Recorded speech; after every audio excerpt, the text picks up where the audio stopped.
Hey friends! Hi friends! Hi friends! Today I thought I would film a quick little video about wig wearing 101. So if you're interested in that, stay tuned and let's cover all the basics. Question number one, what is going on under my wig? There are lots of ways to adhere your wig, a lot of ways to secure your wig, but I'm just going to deal with my personal preference and what I like to do. So let me grab the two main things that you'll probably see everywhere. When you come to my studio to try on a wig, you will get a stocking cap, just a little piece of pantyhose actually, and you will put this on. If you watch my videos of my trying on wigs, you'll probably see that I've got one of those on, but that is just strictly because I'm trying on wigs that are not mine. They are my stock, my inventory, so that if you do come to my studio and you want to try on wigs, they are fresh and brand new, and everybody that tries on a wig in my studio will have to wear one of these. It's just for sanitary purposes. So you'll probably get one of these in a box if you order a wig, but they're just for you to try it on before claiming it or before sending it back, if they'll let you send it back. This is not something that we do unless you want to. So when you come in to try on a wig, you will get one of these. It can make it easier to put your hair up for a beginner to just slide your hair in this, but personal preference, I did that for a while and it pulled on my little baby hairs and I did not like the feeling of this. This is all this is for, is just for sanitary purposes. Okay, so what is going on under my wig? Let's take a look. How about that? So I have my wig grip on, and we'll get to that in a second. First of all, you need to be able to pull your hair up or flatten it down. So all I have, because I don't have a lot of hair left anymore, mine has thinned so much, all I have done is pulled it into a little nub of a ponytail back here with just a regular ponytail holder, and then I have my wig grip fastened over the top of that little nub, so it kind of flattens it down pretty flat. But if I were going to wear a pixie, then it might make it stick out a little bit, so there are other ways that you could secure it. So let me plop my wig back on. Actually, let me show you before I do that. This is a wig grip. They come in pretty much brown, medium brown, and then fair. You just really want it to match your skin tone. So at first I was like, well, do I need brown? Because my hair can tend to be brown right in there. Nope, you just need it to match your skin tone. If your hair is too long to do a little nub back here, or if you don't have hair to fool with, then you're one step ahead. So what if your hair is too long to make a little nub ponytail? There's a couple of ways you could do that. Since I don't have long hair anymore, I can't really demonstrate that, so I can just explain to you what I used to do before I lost a lot of hair. I would sometimes make two little pigtail braids, just little braids right here. I didn't put any ponytails to separate them. I just grabbed my hair, braided it down to the length of it, and then put a rubber band on the end, on both sides. Then I would pull this up and maybe crisscross or make a little bun, use a bobby pin if I wanted to, and secure that down. And then put my wig grip over the top of that. Another way that you could flatten your hair, you really want your hair as flat as possible. You don't want bulk. And since I don't really have very much bulk back there, so I don't have to worry. But when I did, another way that I would do it is I would do a French braid. Just right down the middle of my head, and I would have a small little braid that I would pin up in a little bun right there at the base of my neck, and that worked really well.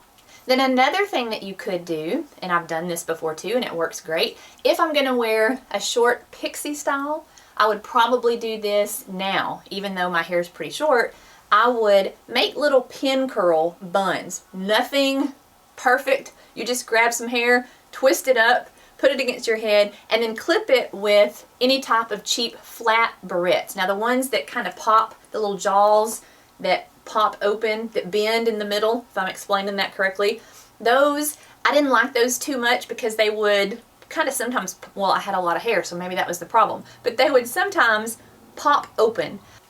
I like the simplest barrettes not even the bendable kind, just a regular barrette that you could even do it with bobby pins, but I like the security of clipping the barrettes in. And I would just make little buns, little pin curls, flatten around my head. Sometimes it would take 4, and I would just clip those around my head to get my hair as flat as possible.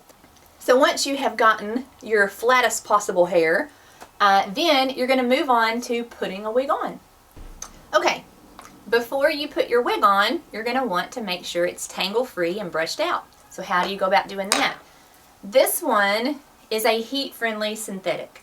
So you never want to put a brush anywhere close to this. And the reason for that is because heat friendly fibers tend to be a little more fragile. So you don't want to brush or tug on really any wig, but the heat friendly ones especially. So you're supposed to use a wide tooth comb, and you just start at the bottom and brush it out.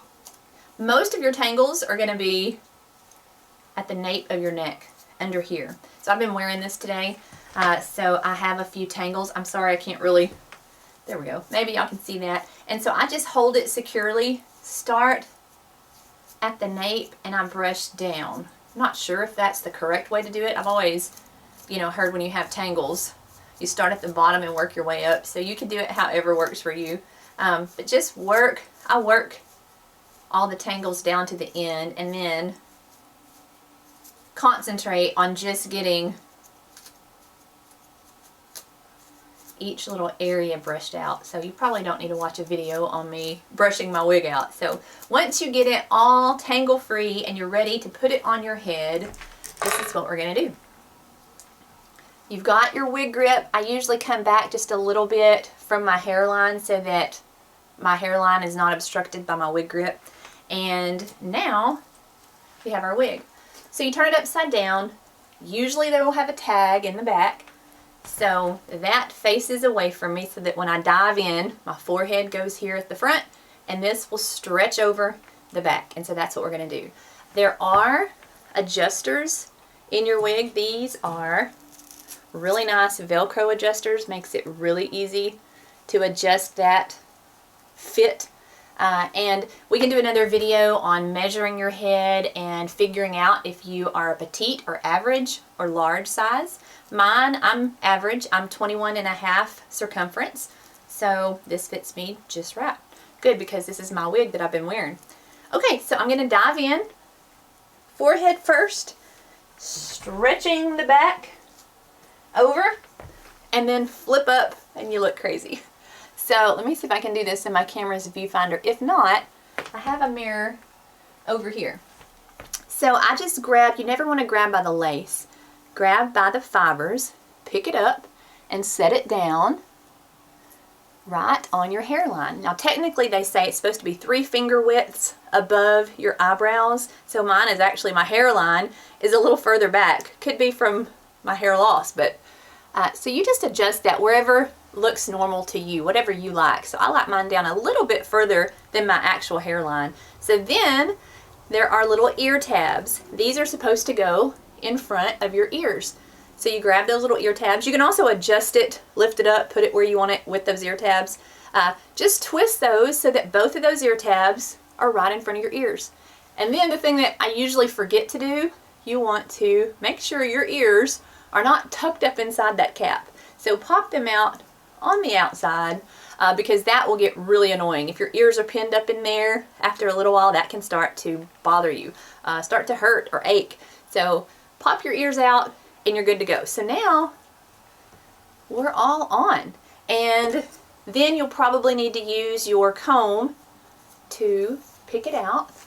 Any tangles that we missed. If it's a brand new wig, usually you will have a zigzag part here that you'll need to disrupt. And so I usually put my finger here on my lace just to kind of hold it in place and then just brush back to mess up that part. Now this is my personal wig that I've been wearing, so my part is already disrupted. I'm going to have to use my mirror occasionally, which is over here to the side. Okay, so now that we have the wig on, I didn't address this earlier, but if you had a synthetic wig, which is not heat friendly, then you could use a wig brush. This one has the little loops to just make it easier to brush through. I've also got some that are just little wire bristles, not boarhead, just little wire bristles that you can also use to brush regular synthetics. Me, because I don't want to have to keep up with which wig is what and which brush goes with what, I just always use a wide tooth comb. It works on both types of wigs, so I'm good to go, and it's one less thing that I have to keep up with. Okay, so now that I have brushed out all of my wig, this is a curly one, so when you brush out curls, we got a little hairs in my eyes. When you brush out curls, there we go, there it is. There's nothing like getting a wig fiber, a wig hair in your eye. Feels a little different, hurts a little bit than a regular hair in your eye. So watch out for that. You'll know if you get one in your eye, you'll know.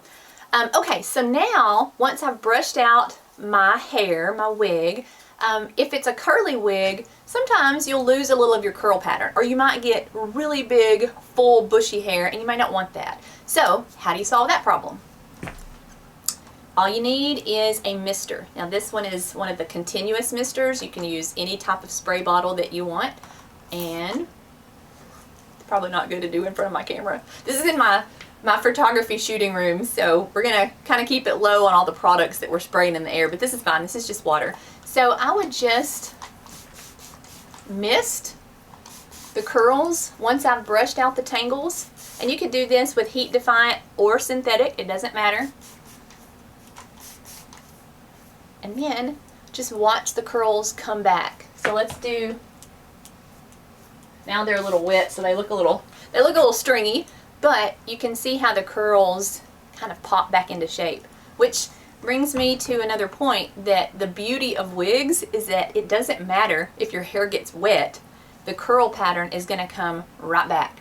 It's never going to leave, actually. It doesn't leave. So here is my misted side, and here's the brushed out side. So you can see how there's not quite as a defined pattern of curl over here on this side versus this, when it dries, will be. So water is probably my #1 styling product. I use water a lot. You can also sometimes use water to train your hair to go in the direction that you want it to go, especially if you have a monofilament top, which means the whole top part is basically a mesh, and so you can part that any which way that you want to. You can part till your heart is content. Boy, that kind of rhymed. You can do all the parting that you want. But when you do that, if the wig is designed to go this way, or with a monofilament part, it can go any direction. So if you really want your hair to part on this side, now this one is not a monofilament part, but I can kind of give you the idea. If you want your hair to part in the other direction than what the wig is wanting to go, then you can usually use a little water, kind of spritz it, make it go that direction, and then you can use some clips, some jaw clips, if you want to just pin the hair back. Now this is a really good tip to do if you have a face flopper. If you have, oh, now I've got craziness happening. If you have a wig that flops in your face, then you can usually spritz it with a little water and then pin it back just with a bobby pin or some kind of clip. You don't want to pin it super tight, but just pin it back out of the way. I usually will pin it while I'm finishing my makeup. Give it just a little while, 20 or 30 minutes to dry that way. And sometimes that's enough to train it to go away from your face. Usually face flopping is the biggest complaint with brand new wigs before you train them to go the direction that you want them to go. If that doesn't work for you, then you can also rub your hands together, get a little heat from friction, and hold your hands in the direction that you want that part to go. If you want a little lift on your forehead, this trick works. Now probably not as well on this heat defiant wig because those actually need heat to change the style.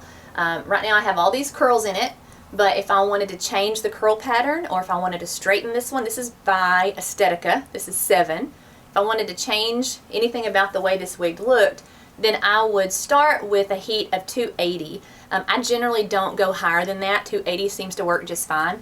And so that will change the pattern of my wig. So it will not pop back to this curl if I use heat on it and change it. If I were to straighten this, it's straight until I use heat on it again and recurl it another direction or whatever I wanted to do to it, which can be a drawback because if you're not great at doing hair and you mess it up, it's locked in. Even if you wash it, it's going to pop back to what you last did with heat on it. That's a magical, cool thing, but then it's also, if you're not great at hairstyling, it can be difficult. So some people like heat defiant, some people don't. We can do a whole video on the pros and cons of heat defiant versus synthetic, but just to kind of give you a rough 101 to get started, that's basically the gist of it. So on synthetic, they respond really well to just the warmth of your hand. So a lot of times that's all I need. I'll just kind of warm it up, lock in the fibers, and it really worked on this. See how this kind of has a swoop now? So I didn't even need to use heat on it yet. This is a wig that I've worn, so there's not any waking up the fibers that I need to do. They're already fully woken up, but if you had a brand new wig straight out of the box, you probably would want to wake up your fibers, take it off, shake it, and then put it on, and then try to tame it down and figure out which direction you need it to go, and if you need to add any heat to coerce it, to train it to go the direction that you want it to go. So another thing that you could do, and I said earlier in the video that I was just going to cover the things that I personally do. So I'm going to do that. I'm going to mention that I have tried this before. It did not work well for me, but you saw that I used the wig grip, and we've still got a hair here that needs to be warmed up and trained to go that way. You saw that I use a wig grip to keep my wig on, and it's worked great for me. But if you don't like that, some people don't. Some people don't like the feeling of a headband around their head. Sometimes if you've got a tighter wig and you put that wig grip on, it can make the wig a little tighter on your head, so you may not like that.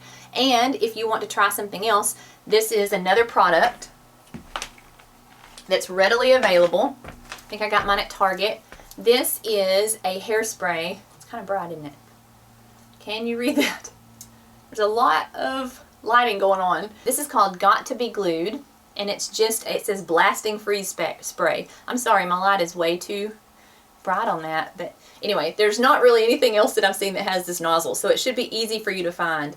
But this has Got to Be Glued, just hairspray. It's not anything special. They also make a gel, so you could do either one. The hairspray seems to have a lighter hold than the gel does, but all you would do if you don't want to wear that wig grip is you would just pull your wig back a little bit and you would spray this hairspray right along your hairline, right there. And then you want to give it just a few minutes to get tacky where it starts to dry, and then you just pick up your wig and set it right there on that hairspray or the gel, either one.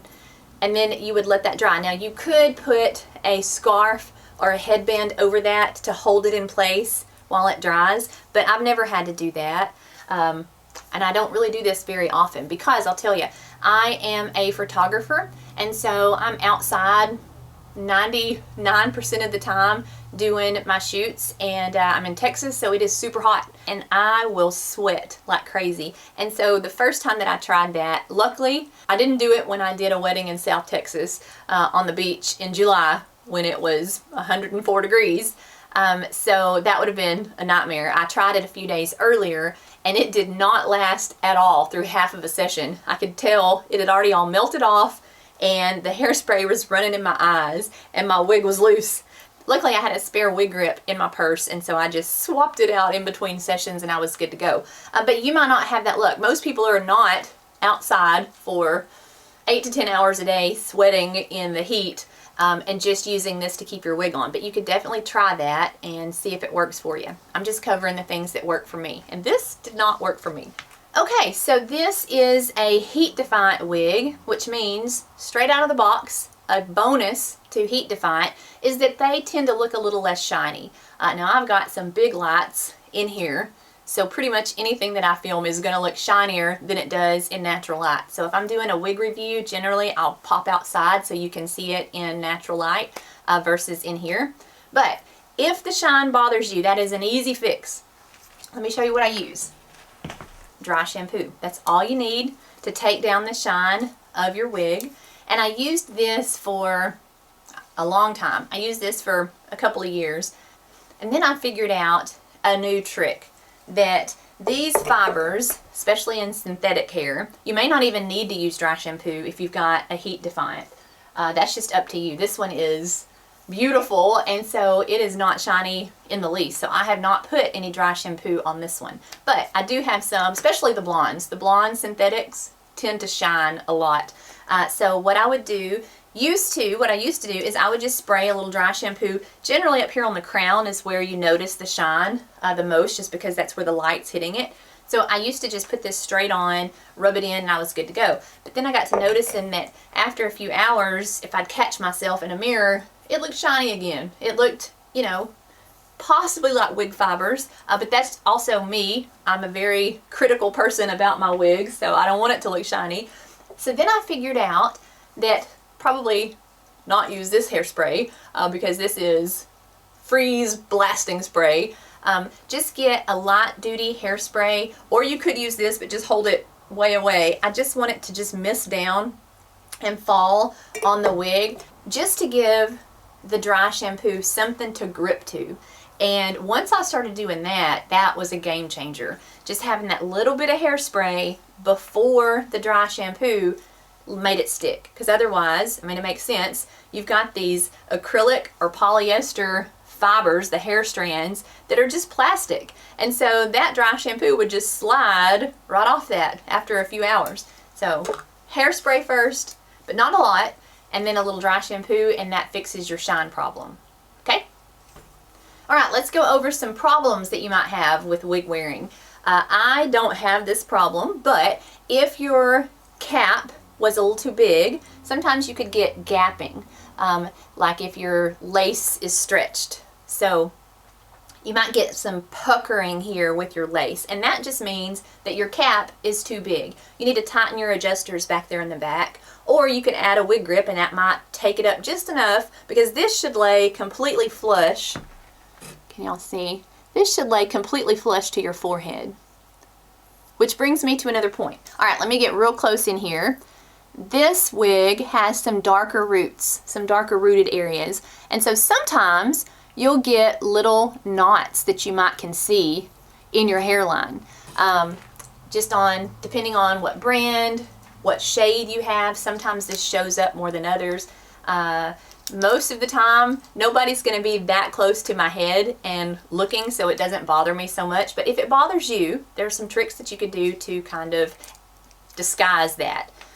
Let me show you a product that works really well. This is Sally Hansen Airbrush Legs, and I have it in the shade, Fairest Glow. So you want to get it closest to your skin tone color. Right now I'm spray tan, so it may not match at all.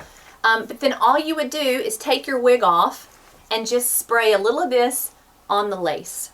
Let's look at one as an example. So here's your wig. This area here, see that I'm missing some nails. It's been a busy day. I lost some in the battle. I was shooting all morning, so there's no telling. Okay, so this area where the knots are that bother me, I would just spray some of this Sally Hansen right here underneath on the bottom side of that lace, just to kind of blend those in, and it really makes a huge difference. You're disguising that from the underneath side. So that is a little tip, a little trick. You can also use concealer or makeup or powder. You can brush some of that into your part line if those little knots there bother you. Generally speaking, if you've got a good quality wig from a reputable dealer, most of the time their knotting is so fine that that's not an issue at all. But in the past, when I've tried cheaper wigs, they might have needed a little help. So that's an easy way to make you not feel so self-conscious about your knots showing. Okay? Okay, we're getting there. We're almost through. So the only other thing that I can think of that you might need to know as a brand new wig wearer is that if you take your wig out of the box and it has a weird crimp or weird kink, then you may need to address that. If you've got an odd curl that flops in your face. If the hand warming doesn't fix the face floppage, then something that you could do very carefully, I say this is a last resort, that you could get yourself a clothing steamer. Just a cheap $30, I think mine came from Amazon for 30 bucks. A clothing steamer, and you could try to steam this not on your head. You want to get yourself a mannequin head, and you can get those on Amazon as well. There's styrofoam, there's fabric ones. Get yourself, probably to make your life a little easier, some of the little T-pins, the little wig T-pins, and you want to secure that wig into that mannequin head and then steam it away from your face. Now, keep in mind, you're going to steam, this is a synthetic I'm talking about, not a heat-friendly, a synthetic wig. If you steam it and you change the shape of your wig or the curl pattern, or if you have a curly wig and you steam it and you straighten the whole piece, it's straight. And with a synthetic, to get that curl pattern back is very hard to do. So I say that as a last resort, that you might not want to fool with that. There is that option to steam something that is just a wig that you hate and there's no way you're going to wear it because it flops in your face. You can try steam. But like I said, that's my last resort. If you don't want to use steam, if that's scary, which is a last resort, so I would say the step just before that, after you've tried warming your fibers up with your hand, you've tried misting it with water and clipping it out of the way and letting it cool, and well, not cool, but letting it dry. So you've tried those things and you still have a funky crimp or a funky curl or a face flopper, then the next thing that I would try is a hot tool. Can you see this? It's so bright. Maybe not. Way back here. This is by the brand Hot Tools. It is a plastic barrel curling iron, hair blow dryer contraption, whatever you call it. Hot tool. It's an airbrush, but it has to have that plastic barrel, because if it gets hot, if it's a metal, you will melt your synthetic wig. Now this is still for synthetic. This is not for heat defiant. Heat defiant, you can curl, you can straighten, whatever you want to do. I don't go above 280 degrees, so that's not what we're talking about. We're talking about a weirdly crimped synthetic wig. This is something that you probably need to buy and have on hand. I wouldn't brush my whole piece. If this one were a face flopper, I would just mist it with a little water because you're going to try to create steam with this, but this hot tool doesn't get hot enough to damage any wig that I've used it on. So I would still start on low and see what kind of results you get. But I also have used it on high, and it's just fine. But I don't hold it in one position very long. I'm constantly moving. But I would not brush that for the whole piece, the whole length of my hair, because you're going to straighten it out.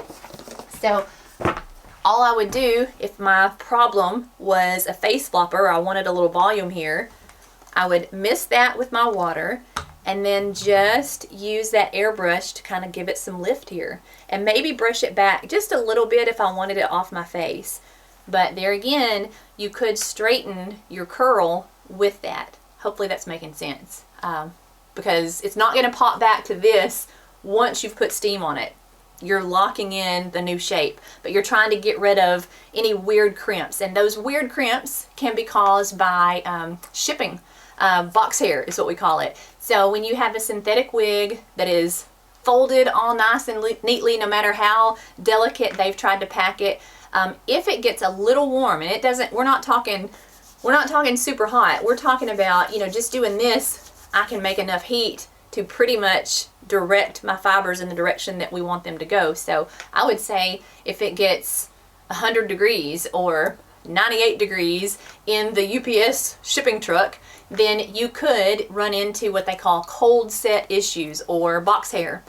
If the wig warms up just enough to take on the shape of the box, and if it's laid in there kind of weird, and you might have a little ducktail sticking out the side when it gets to you, you could possibly send that back. It just depends on where you bought it from, but most of the time it's an easy fix with the hot tool. You just want to mist it first and then just concentrate on wherever your little crimp is. There again, let me re-stress, that will change the shape of your wig. So if you're not good at doing that, then either bring it to a wig boutique or a wig seller like me, and I can take a look at it and see what I can do for you. Most of the time, if you buy a wig from me, then I'm going to look for those things before I put it up for sale. So I've already looked for box hair, so we don't want box hair. Alright, so my bonus tip for you is pretty self-explanatory, but you might not think about it if you're brand new to wigs.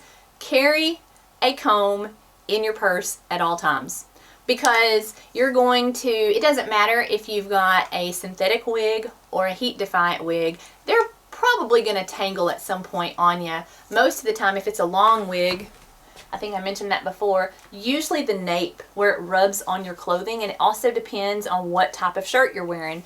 Some are more problematic than others to your fibers. So just have your comb so that you can brush through it just anytime that it starts to bother you during the day. If you don't, sometimes you can get home at the end of the night and you'll have really tangled fibers. But a lot of the times I feel like my hair is a lot more tangled than it actually looks. So I'm looking over here in the mirror and it looks just fine. But I do have some tangles under here, like right there. I can't pull all the way through. So I just hold it so that I'm not tugging on the cap, and just kind of work the ends and then get it brushed out. And if I straightened it by doing that, you would just add a little water to it and it would pop right back out. So that's it in a nutshell. It in a nutshell. Austin Powers. No, that would be me in a nutshell. Anyway, that should give you a really good place to get started. Hopefully I've covered a lot of the basics for you. There are so many more things that we could dive into, but maybe this will get you started. These are the questions that I answer on a daily basis, I feel like. Alright, so get out there, get your wig on. Don't stress about your knots. Nobody's that close. Us in the wig world, we are way more critical than anybody else is going to be. So just have fun and embrace it, and it's so much fun to have different hair every day, and I hope you can enjoy it too. Alright, see y'all on the next one. Bye guys!